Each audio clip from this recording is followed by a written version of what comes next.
A troca. A vida de Alo estava cada dia pior. Primeiro foi o carro roubado. Depois foi o término do namoro de 2 anos com Juliana, a mulher que ele ainda amava. E agora, para completar, perdeu o emprego. A vida já não vinha sendo justa com ele há muito tempo. Sua infância foi sofrida demais. Ele e sua mãe apanhavam quase que diariamente do pai alcoólatra. No colégio era visto como um idiota somente porque não queria se enturmar com ninguém. Nenhuma garota olhava para aquele menino franzino com óculos fundo de garrafa, e os mais endiabrados queriam bater nele pelos motivos mais banais. O resultado disso foi um ódio mortal por tudo e por todos. Parecia que a vida estava querendo isso desde o princípio. Queria que esse ódio crescesse dentro dele.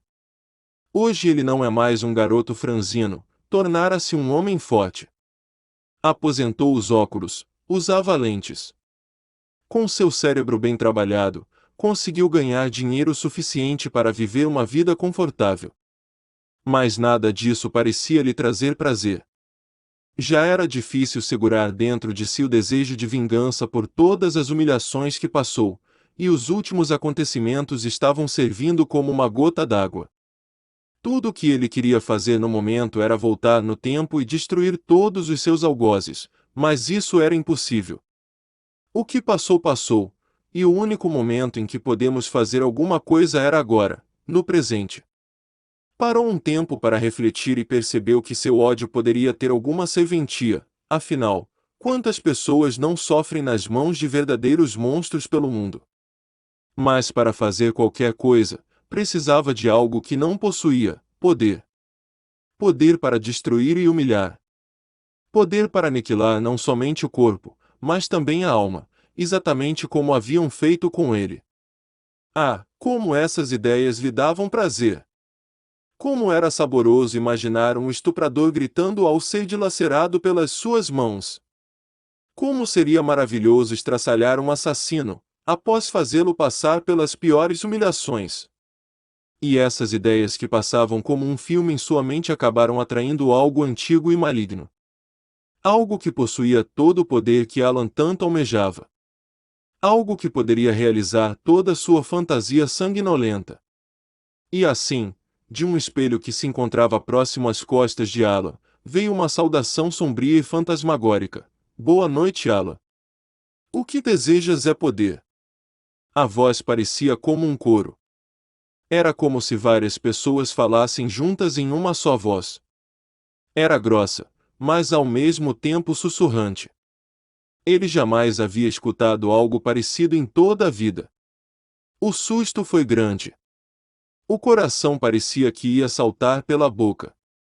Seus membros tremiam, e as extremidades logo ficaram úmidas de suor. Temia se virar para ver o autor da voz. Quando finalmente tomou coragem para olhar, se deparou com seu próprio reflexo, que dizia: "Posso dar-lhe o poder que necessitas para sua vingança pessoal, se me deres aquilo que mais desejo." "E o que você quer?" gaguejou Alan. "Viver novamente," respondeu o reflexo. O que seria aquilo? Estaria ficando louco. Estava dialogando com seu próprio reflexo. "A minha vida. Você realmente quer viver esta porcaria de vida?" "Sim, desejo trocar todo o poder destrutivo que hoje possuo, por mais uma chance de viver." "Me diga, criatura, que poder é esse que me oferece?" perguntou Alan interessado. "O poder de estar onde quiser, no momento em que desejar. O poder de destruir qualquer ser vivente que esteja ao seu alcance. Todo o poder de um gali." "O que é um gali?" "Vivemos nos reflexos. Onde houver uma imagem refletida, ali poderemos estar, bastando somente desejar. Tudo o que estiver refletido, podemos destruir. Somos como demônios confinados dentro dos espelhos." Respondeu o gali. "E por que abrir mão de tanta liberdade ao trocar por uma vida miserável?" indagou Alan. "Um dia fui humano como você, mas o ódio consumiu minha alma. A mesma oferta que lhe faço hoje foi feita para mim há muito tempo, e eu a aceitei. Matei todas as pessoas que odiava e me vinguei totalmente. Foi aí que percebi que nada mudou dentro de mim. Aquele sentimento horrível continuava a existir, mesmo com todos os alvos eliminados. Foram décadas de muito sofrimento. Só assim consegui enxergar que precisava aprender a perdoar e compreender. Mas agora era tarde. Só poderia voltar a viver e ter uma segunda chance se encontrasse alguém que aceitasse a troca que hoje lhe ofereço. Perdoar e compreender. Indagou Alan. Como poderia perdoar pessoas malignas que mais parecem monstros com seus atos desumanos? Como posso compreender a motivação de um assassino de crianças? Como posso fechar os olhos diante das ofensas e perseguições que sofri em toda a minha vida? Não há como. Alan parecia transtornado de ódio. A palavra perdão soava como uma ofensa a ele. Entendo o seu lado. Já fui assim.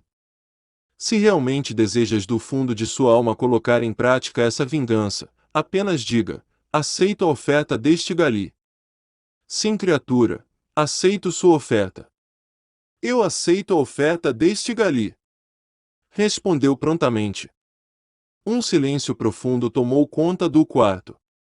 Alan percebeu um pequeno sorriso nos lábios de sua imagem no espelho. As paredes começaram a parecer sombrias e assustadoras. Era como se vários olhos observassem agora, de algum lugar que não conseguia ver.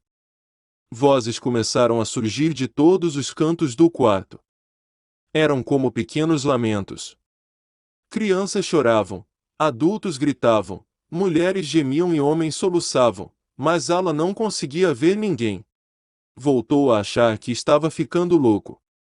Tentava encontrar algo no cômodo, olhava para todos os cantos, mas o quarto continuava o mesmo.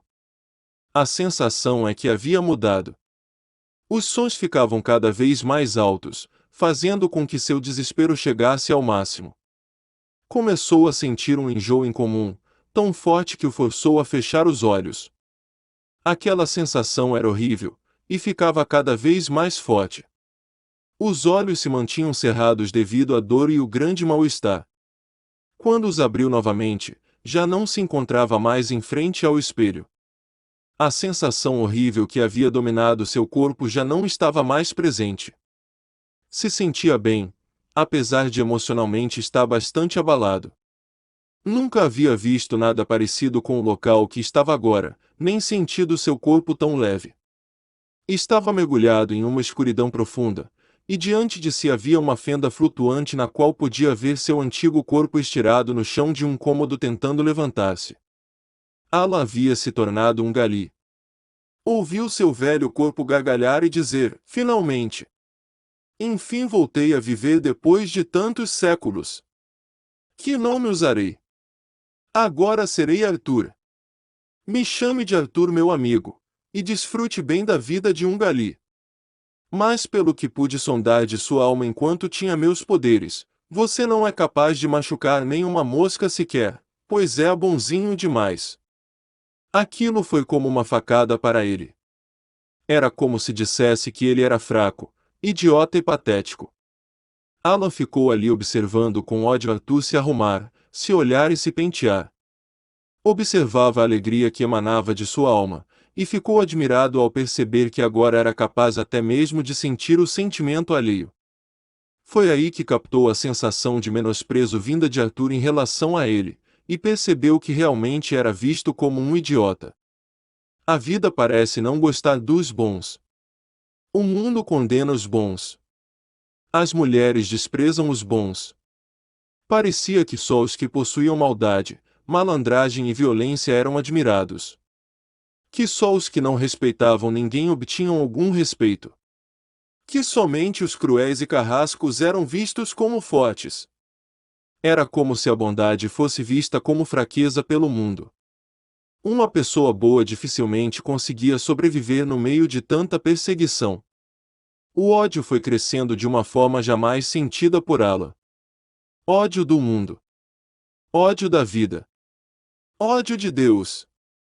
Um Deus que permitia que seus filhos sofressem.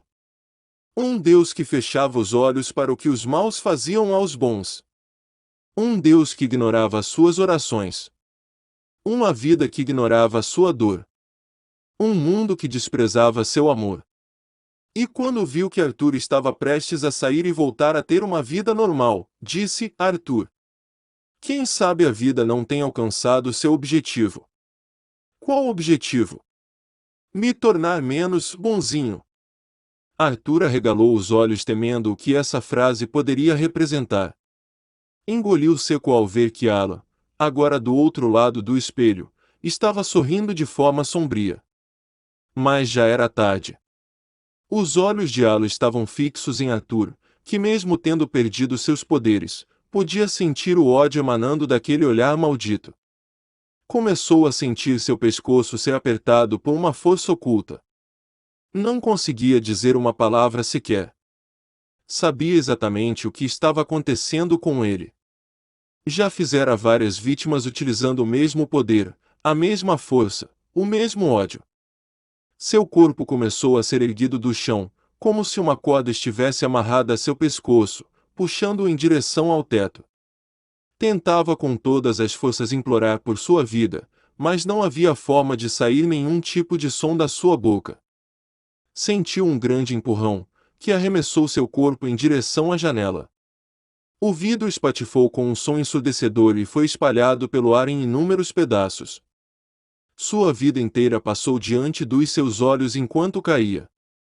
Viu o chão parecer cada vez mais próximo, e com desespero tentava se segurar em qualquer coisa pelo caminho, mas nada estava ao seu alcance.